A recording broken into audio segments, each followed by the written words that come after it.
अस्सलाम वालेकुम, मैं हूं रेहान तारिक और आप देख रहे हैं दस्तक। इंतखाबात के बाद से अब तक नारों, शोर शराबे और इल्जामात के दौरान हुकूमत साजी का अमल जारी है। वहीं इलेक्शन कमीशन इल्जामात के बीच 2 रोज से इंतहाई बरक रफ्तारी से अपना काम मुकम्मल कर रहा है। इलेक्शन कमीशन ने गुज़श्ता रोज तहरीक इंसाफ सुन्नी इत्तेहाद काउंसिल की मखसूस नशस्तें हासिल करने की दरखास्त रद्द की। वहीं इन नशस्तों को दूसरी जमातों को देने का ऐलान किया और आज इनमें से कुछ नशस्तें दीगर जमातों को अलॉट भी कर दी गई हैं। इलेक्शन कमीशन ने केपी से कौमी असम्बली के लिए खवातीन और अक़लियतों की मखसूस नशस्तों का एलामिया जारी कर दिया है, जिसके मुताबिक कौमी असम्बली में मुस्लिम लीग नून को केपी से 4 नशस्तें मिल गई हैं, जमीयत उलमा इस्लाम और पीपल्स पार्टी को 2-2 नशस्तें मिली हैं। केपी से अक़लियतों की 3 नशस्तें मुख्तलिफ पार्लिमानी जमातों को अलॉट कर दी गई है। मुस्लिम लीग नून, पीपल्स पार्टी और JUI को 1-1 नशस्त अलॉट की गई है, जबकि कौमी असम्बली में मखसूस नशस्तों की तकसीम के हवाले से इलेक्शन कमीशन का कल एक अहम इजलास होने जा रहा है। इसी तरह इलेक्शन कमीशन की जानिब से एक और अहम डेवलपमेंट सामने आई है कि इलेक्शन कमीशन ने तकरीबन 10 दिन की ताखीर से फॉर्म 45 के अलावा 46, 48 और 49 भी वेबसाइट पर जारी कर दिए। दूसरी जानिब तहरीक इंसाफ की जानिब से इलेक्शन कमीशन के फैसले के खिलाफ अदालतों में जाने के साथ इतवार को मुल्कगीर एहतजाज का ऐलान कर दिया गया है। कल और आज तहरीक इंसाफ की जानिब से इस फैसले के खिलाफ सख्त रद्द-ए-अमल सामने आ रहा है। आज बानी PTI से मिलने वाले तहरीक इंसाफ के रहनुमाओं ने मीडिया से बात करते हुए इस बात का इजहार किया कि वो न सिर्फ इस मामले पर सड़कों पर एहतजाज करेंगे बल्कि इसके खिलाफ कानूनी जंग भी लड़ेंगे। दूसरी जानिब गुज़श्ता रोज बिलावल भुट्टो की जानिब से इंतखाबी धांधली पर जुडिशल कमीशन बनाने की बात के बाद आज तहरीक इंसाफ की जानिब से इस किस्म का मुतालबा सामने आ रहा है, जिसका इजहार असद कैसर और अली अमीन गंडापुर ने बानी PTI से मुलाकात के बाद किया। मई के ऊपर भी एक जुडिशल कमीशन बनाए और ये जो आपके पास CCTV के फुटेज हैं उनको मंगवाएं। वो अभी तक मंजर-ए-आम पे नहीं आ रही, ताकि पता चले कि जिम्मेदारान कौन है, इसके बेनिफिशरीज कौन है और इसके जिम्मेदारान कौन है, उनके खिलाफ कानूनी कार्रवाई की जाए। ये हमारा मुतालबा है। तहरीक इंसाफ एक जानिब सड़कों को गरबाना चाहती है, दूसरी जानिब ऐवान के अंदर भी भरपूर एहतजाज कर रही है और सियासी कारकुनान को रिहा करने का मुतालबा किया जा रहा है। इसी मुतालबे से मुताल्लिक आज एक करारदाद कौमी असम्बली में जमा कराई गई है, जिसमें सुन्नी इत्तेहाद काउंसिल ने कौमी असम्बली सेक्रेटेरिएट में बानी चेयरमैन PTI की रिहाई का मुतालबा किया है। करारदाद के मतन के मुताबिक बानी चेयरमैन PTI के खिलाफ मुकदमात को फिलफौर खत्म किया जाए और उन्हें रिहा किया जाए, कानून का गलत इस्तेमाल मजीद बंद किया जाए। सुन्नी इत्तेहाद काउंसिल की करारदाद के मुताबिक शाहमूद कुरैशी, परवेज इलाही, डॉक्टर यास्मीन राशिद, उमर सरफराज चीमा, सनम जावेद, एजाज चौधरी, महमूद रशीद समेत दीगर को रिहा किया जाए, जबकि सहाफी इमरान रियाज और असद तूर को भी रिहा किया जाए।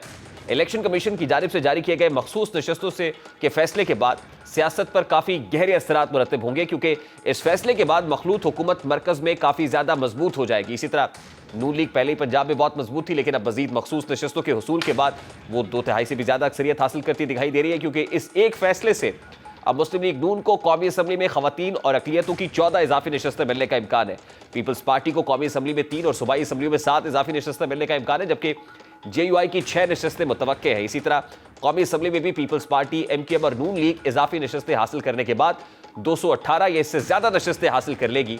336 अरकान की असम्बली में 2/3 अक्सरियत 224 नशस्तों से बनती है।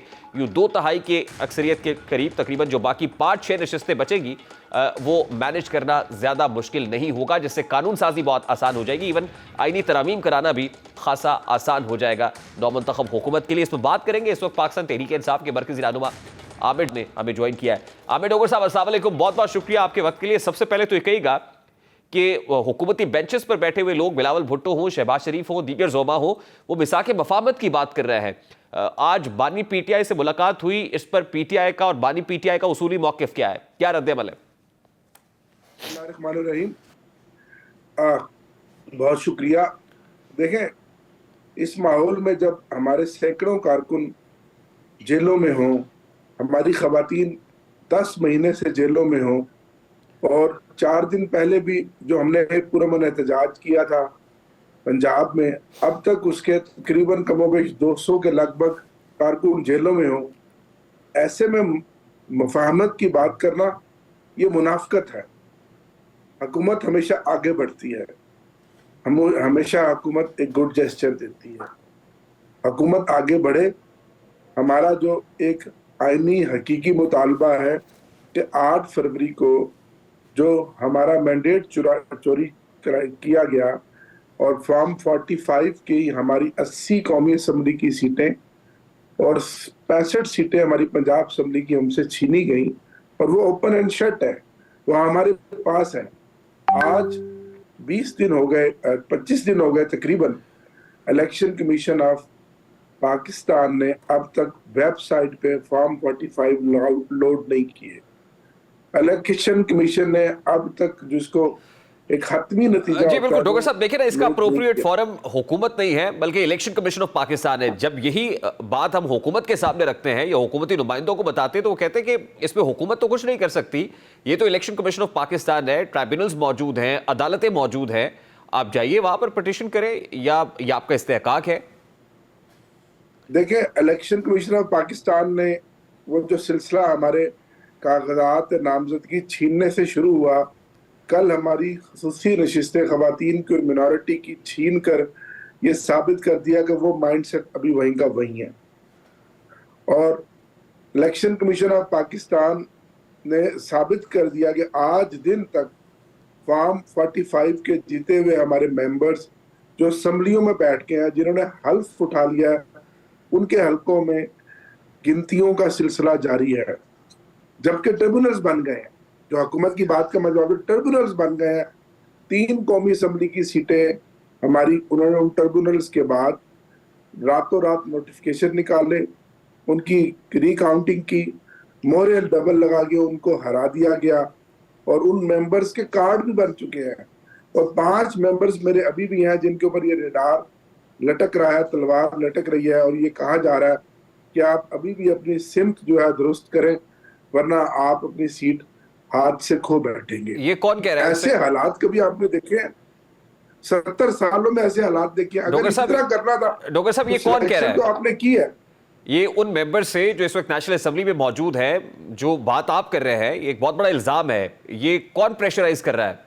इल्जाम नहीं है, मैं आपको एनए वाइज बता सकता हूँ, जिला वाइज बता सकता हूँ, इल्जाम नहीं। किसकी जानिब से दबाव है डॉक्टर साहब? मैं, आप सबको पता है, आपको भी पता है, मुझे भी पता है कि ताकतवर हाथ कौन है। हुकूमती बेंचेस से कोई दबाव आ रहा है? ताकतवर हाथ कौन सा है? हुकूमती बेंचों को तो वो सजे सजाए बने बनाए पीस तो फिर डॉक्टर साहब, क्या इसको मकाफात अमल कहें सर? 2018 में या 2017 में जो पाकिस्तान मुस्लिम लीग नून के साथ या पीपल्स पार्टी के साथ हो रहा था, वो भी यही कहते थे। आज आपके साथ हो रहा है, तो क्या ये मकाफात अमल है? आप थोड़ा सा अपनी अल्फाज को थोड़ा सा इसमें बेहतर कर लें कि ये मकाफात अमल नहीं है, ये उनसे बहुत ज्यादा है। हुआ होगा, मैं आपकी बात को रद्द नहीं करता, 18 में भी हुआ होगा, 13 में भी हुआ होगा, 8 में भी हुआ होगा, 2002 में भी हुआ होगा, 97 में भी झरलू फिरा। आखिर ये कब तक? क्या मुल्क ने इसी तरह चलना है? डॉक्टर साहब, प्रॉब्लम यह है सर कि जो इक्तदार में आ जाता है फिर वो भूल जाता है, और फिर जिसको इक्तदार से महरूम किया जाता है या जिसके ऊपर सख्तियां बढ़ रही होती है, उसको बड़ी शिद्दत से एहसास होता है। तो आज तहरीक इंसाफ को बड़ी शिद्दत से एहसास हो रहा है कि उस वक्त जो इक्तदार मिला था, जो बैसाखियों पर दिया गया था, वो अनजस्टिफाइड था, लेकिन उस वक्त तहरीक इंसाफ मानने को तैयार नहीं थी। भाईजान, 18 में इंतखाबी निशान किसी का नहीं छीना गया था। PMLN भी इंतखाबी निशान के ऊपर लड़ी थी, पीपल्स पार्टी भी लड़ी थी, तमाम सियासी जमातें लड़ी थी। 18 में 2 इलेक्शन नहीं हुए थे, एक 8 फरवरी को और 9 फरवरी को। 18 में इस तरह की बदतरीन फस्तायत नहीं हुई थी कि मैं अपने नॉमिनेशन पेपर जमा कराने जा रहा हूँ और आप सबने देखा। आप बोलते नहीं ना, मसला यह है कि आप भी तो अपना किरदार जारी कर रहे हैं, बात तो हम भी उस वक्त करते रहे।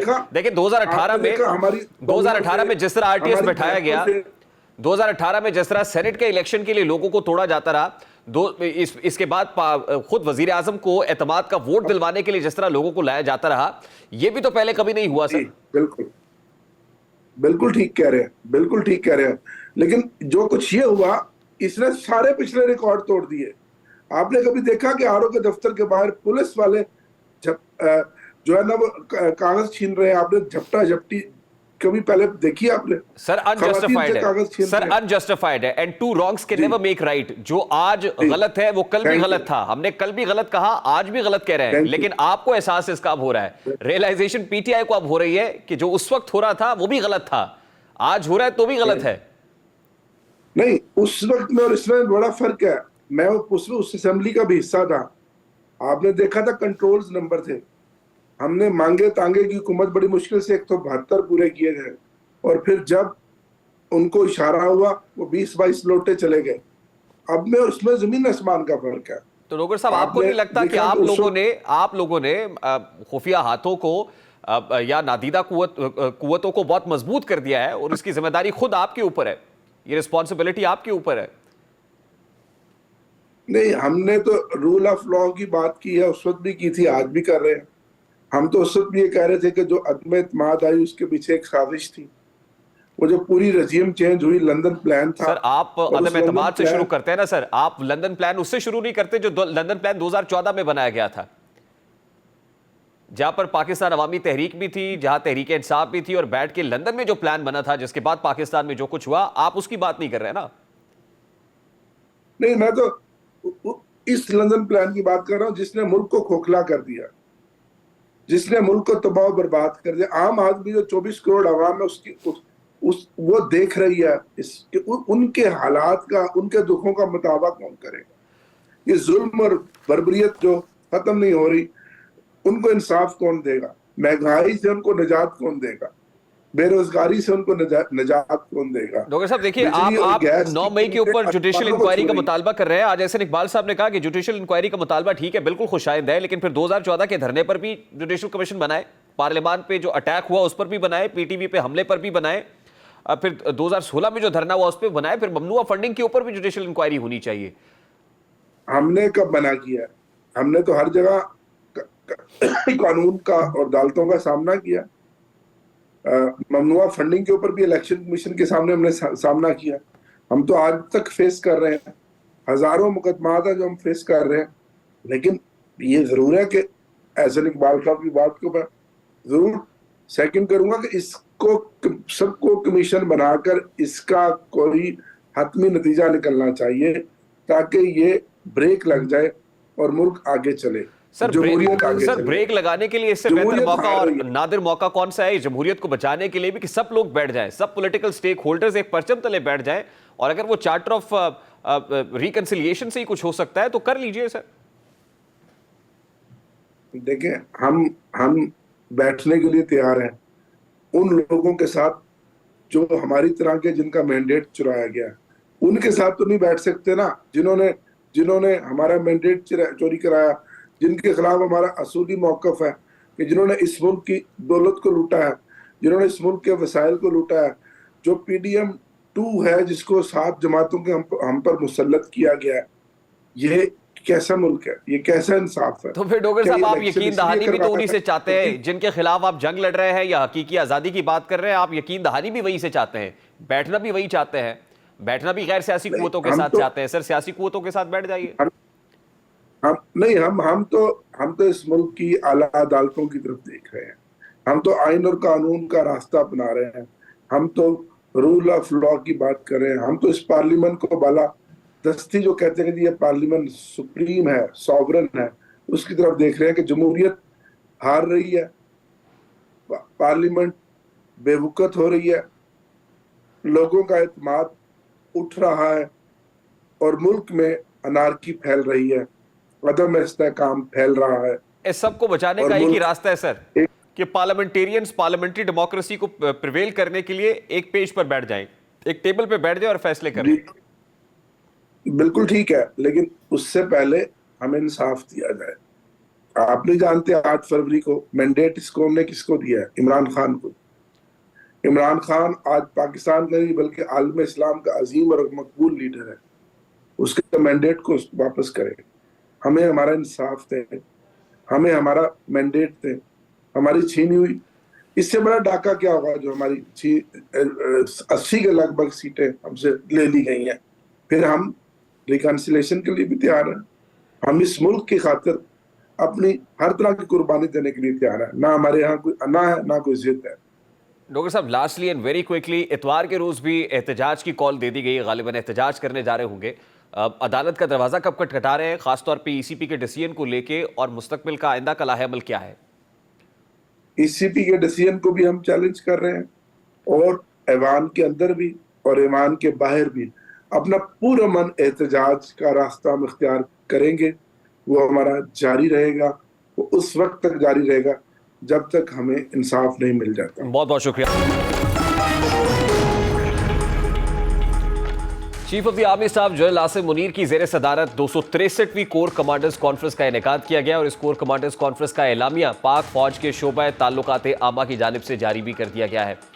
कोर कमांडर्स कॉन्फ्रेंस में जो जारी करदा एलामिया उसके मुताबिक कॉन्फ्रेंस की शुरका ने मुसल्लह अफवाज के अफसरान, जवानों, कानून नाफिज करने वाले इदारों और शहरियों समेत शहदा की अजीम कुर्बानियों को ज़बरदस्त खिराज तहसीन पेश किया, जिन्होंने मुल्क में अमन इस्तेहकाम को यकीनी बनाने के लिए अपनी जानों का नजराना पेश किया। फोरम ने इस अज़्म का इजहार किया कि पाकिस्तान को गैर मुस्तहकम करने के लिए दुश्मन कुव्वतों के इशारे पर काम करने वाले तमाम दहशतगर्दों, उनके सहूलतकारों और उनकी हौसला अफजाई करने वाले अनासर के खिलाफ रियासत मुकम्मल ताकत के साथ निपटेगी। आर्मी चीफ ने कमांडर्स को दहशतगर्दी और अस्करियत पसंदी के खिलाफ हासिल शुदा अहदाफ के फ़वाइद को मुस्तहकम करने की हिदायत की और फोरम ने भारत के मकबूजा जम्मू कश्मीर में कश्मीरियों पर जारी जबर पर तशवीश का इजहार किया और इंसानी हुकूक की मुसलसल खिलाफ वर्जियों की मजम्मत की।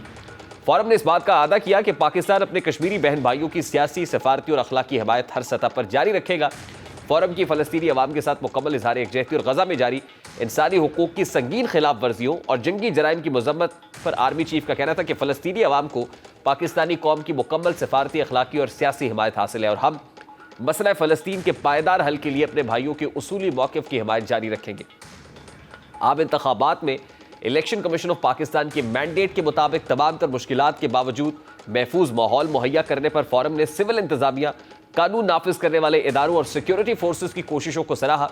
फोरम ने इस बात का इजहार किया कि पाकिस्तान की मुसल्लह अफवाज ने दिए गए मैंडेट के मुताबिक आम इंतखाबात 2024 के इनेकाद के लिए आवाम को महफूज माहौल फराम किया और इससे ज़्यादा अफवाज पाकिस्तान का इंतखाबी अमल से कोई ताल्लुक नहीं था।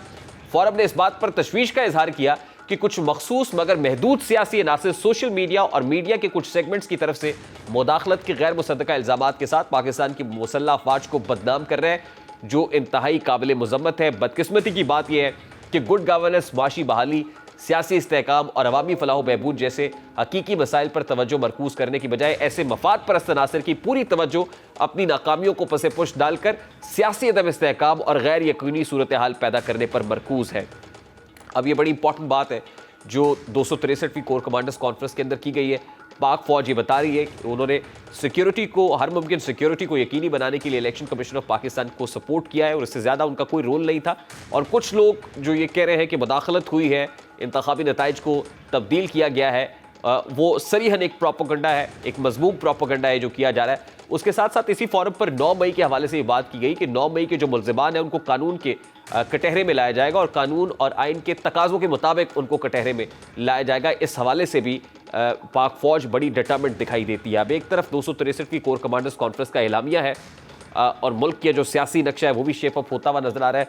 अब पीपल्स पार्टी फेडरल कैबिनेट में शमूलियत इख्तियार करती है या नहीं, ये पीपल्स पार्टी से जानने की कोशिश करेंगे। लेकिन इसहाक डार साहब जो है वो सुनने में आ रहा है ज़राए के मुताबिक वो वजारत ख़जाना का कलमदान उनके पास नहीं होगा और पीपल्स पार्टी की भी रिजर्वेशंस रहे हैं उनकी परफॉर्मेंस के ऊपर, तो ये अब तय होता हुआ। और फिर ज़ाहिर स्पेशल इन्वेस्टमेंट फैसिलिटेशन काउंसिल खुद chief of the army staff का इनिशिएटिव था जो 16 माह की पीडीएम हुकूमत में शहबाज शरीफ साहब ने खुद बताया कि उनका इनिशिएटिव है और शायद पाक फौज इकोनॉमिक डोमेन पर भी तमाम तर चीज़ों को ओवरसी करने के लिए खड़ी हुई है।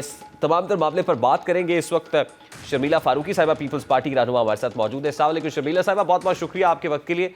सबसे पहले तो ये कहिएगा कि सदारती रेस में क्योंकि इंतखाब 9 मार्च को होने जा रहा है तो पीपल्स पार्टी ने नंबर गेम मुकम्मल कर ली? जी बहुत शुक्रिया। जी हाँ जी, नंबर्स पूरे हैं अल्हम्दुलिल्लाह।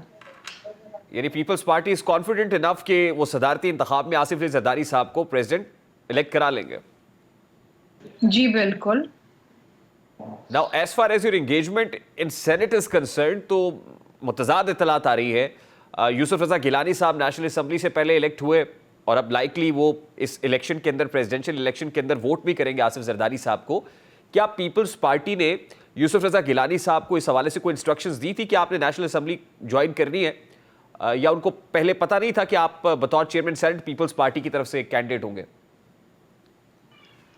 देखिए जी, अभी तक तो ऐसा कोई हतमी फैसला नहीं हुआ। अगर उनकी रुकनियत जो है वो कैंसिल हो गई है तो आई एम श्योर कि दूसरा कैंडिडेट पार्टी जो है वो फील करेगी, या वो दोबारा बाय इलेक्शंस के अंदर जो 14 तारीख को होने वाले हैं उसके अंदर वो दोबारा से बहैसियत सेनेटर इलेक्ट होंगे।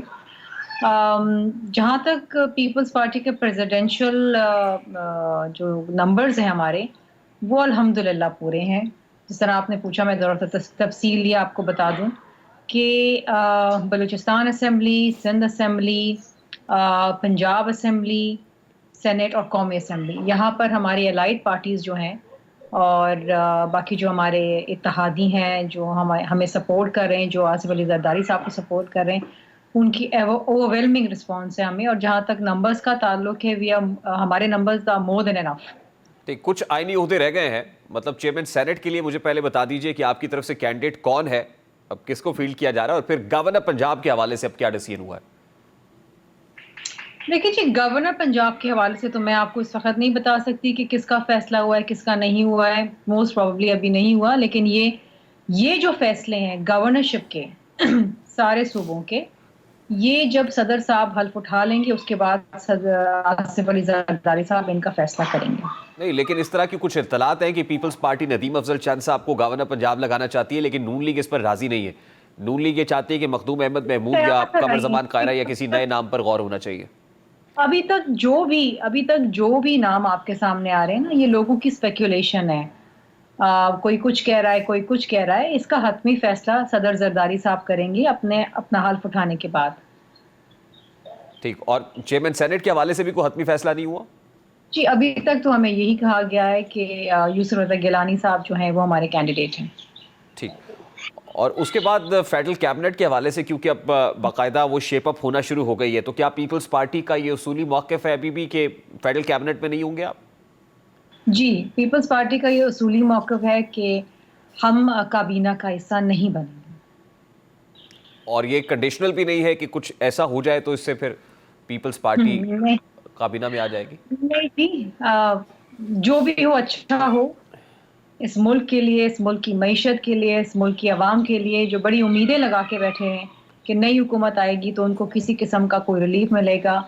और जब से कौमी असम्बली का इजलास आया है, हर किसी की यही ख्वाहिश है, यही तमन्ना है, और अपने स्पीचेस में भी सब यही गुजारिश कर रहे हैं कि आवाम को किसी तरीके से रिलीफ दें। मैं इसलिए पूछ रहा हूँ ना कि खासकर पाकिस्तान तहरीक इंसाफ से ये सुन्नी इत्तेहाद काउंसिल को जो मखसूस नशिस्तें नहीं मिली और वो डिस्ट्रीब्यूट हो रही है बाकी मानदा पार्टीज में, तो उससे पोजीशन तो बेहतर हो रही है पीपल्स पार्टी की दोनों ऐवानों में। देखिए, जो भी जमातें इस वक्त ऐवान के अंदर, उन सब की पोजीशंस बेहतर हो रही हैं, सबको नंबर्स मिल रहे हैं। PMLN को भी मिल रहे हैं, पीपल्स पार्टी को भी मिल रहे हैं, MQM को भी मिल रहे हैं, JUIF को भी सीट्स मिली हैं। इसहाक डार साहब का नाम अब वजारत खजाना के हवाले से सामने नहीं आ रहा और पीपल्स पार्टी के कंसर्न्स थे। बिलावल साहब अपनी तकरीरों में भी कह चुके कि इसहाक डार साहब को फाइनेंस मिनिस्टर नहीं होना चाहिए। तो क्या पीपल्स पार्टी का इसमें कोई इनपुट है कि नून लीग ने फैसला तब्दील कर दिया है? देखिए जी, कंसर्न्स हमारे तब भी थे, कंसर्न्स हमारे आज भी हैं। मैं समझती हूँ PMLN को खुद इस पे कंसर्न होना चाहिए, बिकॉज पिछली दफ़ा जब इसहाक डार साहब आए थे तो आपने देख लिया था कि मईशत का क्या हाल था। सो आई थिंक कि they should bring in someone else जो शायद कोई out of the box solution लाए या बेहतर परफॉर्म कर सके। ये तो खुद PMLN को भी सोचना चाहिए, क्योंकि उनको बार बार एक शख्स को बार बार आजमाने से क्या फर्क पड़ेगा। अच्छा, लास्टली एंड वेरी क्विकली, ये जो कंसर्न है ये पीपल्स पार्टी का ही कंसर्न है या आपको लगता है कि कुछ फैसला साजों का कंसर्न भी है और वो भी परफॉर्मेंस पर इसहाक डार साहब की खुश नहीं है, जिसकी वजह से नून लीग ने फैसला तब्दील किया है? देखिए, जब हमारी ऑफ द रिकॉर्ड बात होती है PMLN के मुख्तलिफ लोगों से, तो वो खुद उनको बड़ा कंसर्न है इसहाक डार साहब के ऊपर। तो देखिए, पिछली दफा बहुत बहुत शुक्रिया। जब से मोहतरमा मरियम नवाज शरीफ साहिबा ने पंजाब में वजारत आला का मनसब संभाला है, मैडम CM फुली एक्टिव दिखाई दे रही हैं। पंजाब के फ्रंट पे वजारत आला का हल्फ उठाने के बाद मरियम नवाज शरीफ साहिबा ने अपना पहला दौरा या सरप्राइज विजिट लाहौर के एक पुलिस स्टेशन का किया। वहां पर कैदियों से गुफ्तगू की, उनके मसाइल सुने। उनके हमरा IG पंजाब और CCP लाहौर भी मौजूद थे। मैडम CM फुली एक्टिव हैं। वो कभी स्कूलों का दौरा कर रही हैं, कभी पंजाब सेफ सिटीज़ का दौरा कर रही हैं, कभी वो अस्पतालों के दर पे दस्तक दे रही हैं। तो इतनी एक्टिव मैडम CM के दर पे हमने भी कमोबेश हर रोज़ दस्तक देने का फैसला किया है। हम पंजाब के मसाइल उठाएंगे, उजागर करेंगे और मैडम CM के दर पे दस्तक देंगे तावक्ते का कि हमारे दस्तक पर दरवाज़ा खुले और पंजाब के अवाम के मसाइल उनकी दहलीज पर हल होना शुरू हो जाए। तो आज इसी सिलसिले की पहली कड़ी है। हम मैडम CM के दर पे दस्तक देने जा रहे हैं। उन्हें एक ऐसे खौफनाक स्कैंडल से रोशनास कराने जा रहे हैं जिसमें ना सिर्फ इंसानी जिंदगियों के साथ खिलवाड़ किया जा रहा है, बल्कि सेंट्रल इंडक्शन पॉलिसी और कवानीन की धज्जियां उड़ाई जा रही हैं। उम्मीद है कि मैडम सीएम इस पर नोटिस देंगी और शहर के सबसे बड़े अस्पताल में जारी इस खौफनाक खेल में शामिल अफराद को करार वाकई सजा दिलवाएंगी। लाहौर के सर्विसेज अस्पताल से जुड़ा यह मेगा स्कैंडल है कि निजी अस्पतालों और इंस्टीट्यूट के सैकड़ों डॉक्टर्स ने सर्विसेज अस्पताल लाहौर में अपनी गैर कानूनी, गैर मजाज पोस्ट ग्रेजुएट ट्रेनिंग और हाउस जॉब मुकम्मल करके रियासत के सीनियर मेडिकल असातिज़ा की नाक के नीचे सेंट्रल इंडक्शन पॉलिसी और कवानीन की धज्जियां उड़ा दी हैं। मैडम सीएम, हम आपसे तवक्को करते हैं कि जो डिटेल्स हम आपके साथ शेयर करेंगे आप इस पर फौरी तौर पर नोटिस लेंगी और वाकई पंजाब में एक नए दौर का आगाज करेंगी। निजी अस्पतालों के 366 डॉक्टर्स ने मैडम सीएम गैर मजाज तरबियत मुकम्मल की है और तजर्बे की सनदें हासिल करने में कामयाब हुए हैं, जबकि 107 दीगर ने सर्विसेज अस्पताल में हाउस जॉब की है, जिसके बाद अब या तो खुलेआम मेडिकल इंस्टीट्यूट या क्लिनिक चला रहे हैं या फिर किसी प्राइवेट अस्पताल में नौकरियां कर रहे हैं। ये गोरख धंधा मैडम सीएम एक अंदाजे के मुताबिक 2016 से जारी है, जिसमें गैर कानूनी तौर पर शहर के बड़े प्राइवेट अस्पतालों के डॉक्टर्स को सर्विसेज अस्पताल में लाकर ट्रेनिंग मुकम्मल कराई गई, जिनकी तादाद अब 365 है। कानूनी तौर पर ज्यादातर को वजीफा भी गैर कानूनी तौर पर दिया गया है, जो लाखों रुपए महीना बनता है। जराये का कहना है कि यह हेरा फेरी और बददियानती के बड़े स्कैंडल्स जिसमें इंकिशाफ किया गया था कि सर्विसेज अस्पताल के अंदर जिन डॉक्टर्स को पीजीआर्स में दाखिले दिए गए उनके नाम सेंट्रल इंडक्शन में मौजूद ही नहीं है, उन्हें पॉलिसी के बरक्स बाला सर्विसेज अस्पताल के मुख्तलिफ वार्ड्स में पीजी ऑर्डर्स की ट्रेनिंग दी गई है। मैडम सीएम, ये एक बहुत बड़ा धंधा है जो पंजाब के एक बड़े अस्पताल में जारी है और उम्मीद करते हैं कि आप फौरी तौर पर हमारी दी गई दस्तक पे दरवाजा खोलेंगी और ये मसला हल करेंगी। अभी सिंध हाई कोर्ट में इंटरनेट और सोशल मीडिया ऐप एक्स की बंदिश के खिलाफ दरखास्तों पर समाअत के दौरान पीटीए ने सिंध हाई कोर्ट में अपना जवाब जमा करा दिया, जबकि वजारत दाखिला और वजारत टेलीकम्युनिकेशन अथॉरिटी ने जवाब के लिए मोहलत तलब कर ली है। वकील पीटीए ने अदालत को आगाह किया कि वजारत दाखिला और दीगर इदारों की जानिब से सिक्योरिटी खदशात की बिना पर इंटरनेट सर्विस बंद की थी। 8 फरवरी को तमाम मोबाइल कंपनीज को सर्विस मुअत्तल करने की ईमेल भेजी थी। चीफ जस्टिस अकील अहमद अब्बासी ने इस्तफसार किया कि आप कितने मासूम हैं या मजबूरी है या कुछ और, इसकी वजूहात बताएं। एक तरफ कहते हैं कि कुछ बंद नहीं किया, दूसरी तरफ सब बंद पड़ा है।